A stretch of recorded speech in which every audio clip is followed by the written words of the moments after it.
So welcome back to the channel. It is currently March 5th and I'm out in the garden for the first time in a while, just taking note of things that are going on. And I'm going to be completely honest with you. I forgot that I had asparagus. I forgot that I had this whole section, which was this whole project to build. And I'm actually now really excited for what this is going to look like in the next couple of months. So when I was just walking around and I saw all of the asparagus falling over, I noticed that there was actually still a good number of seeds left on them.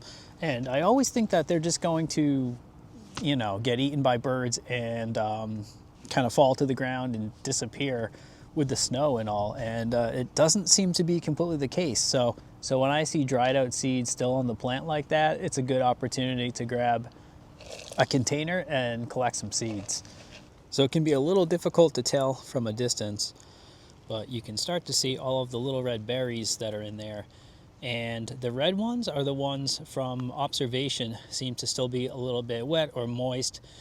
And my theory is that those might have went to seed a little bit later in the season last year. And then if you look at some of the seeds, the lighter colored ones, those are the ones that are probably going to be the most viable for growing seeds.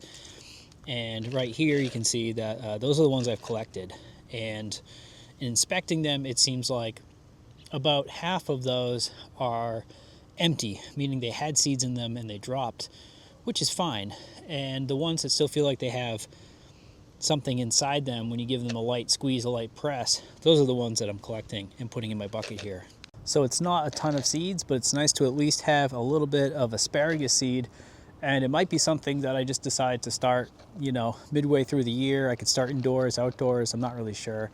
Typically when you're buying asparagus, you're buying the crowns as well. And those can be kind of difficult to get, both because they're expensive and because they're always sold out. So if it's the first year when you're going to buy your asparagus, you might find that, okay, I want crowns. And then you go to look up the crowns, like, okay, they're sold out till next year. And then you have to remember next year to buy them. In my case, when I was going to buy them, I think I put an order for them like way in advance and just forgot about them. And then when they showed up, I was, you know, excited because I'd forgotten about them.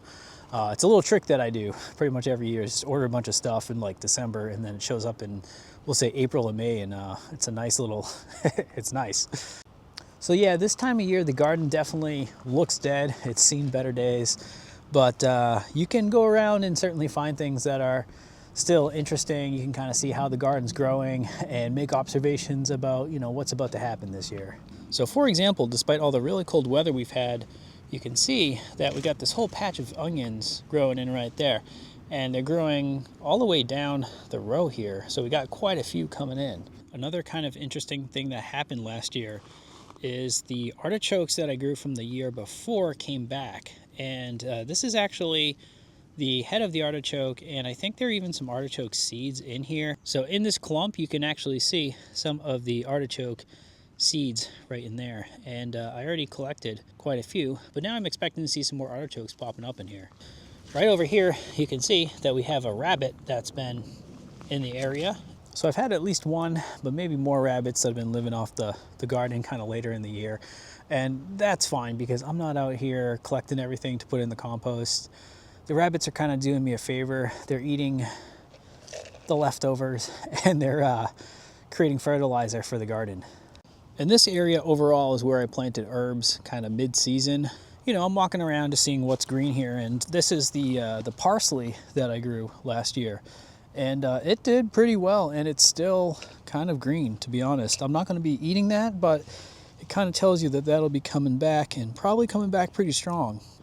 Walking over in this section, I did a bad job with my peppers in terms of harvesting all of them before they started to rot, but you can see how many seeds are just left in this one right here. So it's really interesting that the seeds can just survive the winter and not completely decompose like that.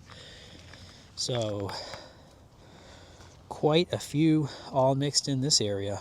And then we have our kale, and I think the kale has been green consistently for the last 4 years since I planted it in here. So something to be said about winter kale and living up to the name. I didn't plant this, but this is a cedar. And to me, the cedars look really nice. They're a little bit spiky, and that one I will have to decide if I want to transplant that somewhere, but it's kind of right smack in the middle of the gardening space. So I'm over here in the lettuce section, and you can see that I still have a Chinese cabbage that is nice and purple down here. Over here, the sage is still relatively intact. I'm not sure that I would be willing to say right now that you could still harvest and use this, but I guess in a survival situation you might want to. It still smells really, really good. It's nice to come over and just grab a couple of leaves and smell it, and it smells real nice. But as I'm standing out here in early March with the cool winter breeze blowing at my face, all I can really think about right now is building a greenhouse. And I am really excited this year to start my build and hopefully complete most of it by the end of the summer. Location wise, I'm planning on building it right behind where the silver aluminum panel is right there, my strawberry fortress. So for my greenhouse build, I'm not only going to custom design it, but I'm also going to mill the hardwood myself that I'm going to be using for certain parts of it. So it's going to feel hopefully very natural and very fitting in this scene here. So the greenhouse will have those traditional polycarbonate panels around the framing of the building itself, but on the front I plan to have a fairly large window opening, or even maybe a garage door, so that I can kind of open that up and just let a lot of fresh air in there. I'm planning for the greenhouse to serve many functions. One of those is obviously starting seeds and having a nice place to bring my plants to acclimate them to the weather. And I'm planning on having something like a big workshop table right in the center of it that maybe it's movable so I can kind of use that space how I want to. And the greenhouse is going to be raised off the ground by about 2 to 3 steps, which means that it will be raised up high enough that I can cantilever the floor outward so that it feels like kind of a deck overhanging the strawberry patch. And with the space underneath the steps, I'm going to box that in and then use that for storage. So that's going to be like your root crop, your seeds, all sorts of stuff that I put under there. I can even put garden supplies under there as long as it's not stuff that's going to deteriorate with the weather. But it'll be a nice place to come out here and just, you know, have, as they say, your morning coffee or a glass of wine and do gardening stuff. So I'm really looking forward to building that, and I can't start that soon enough.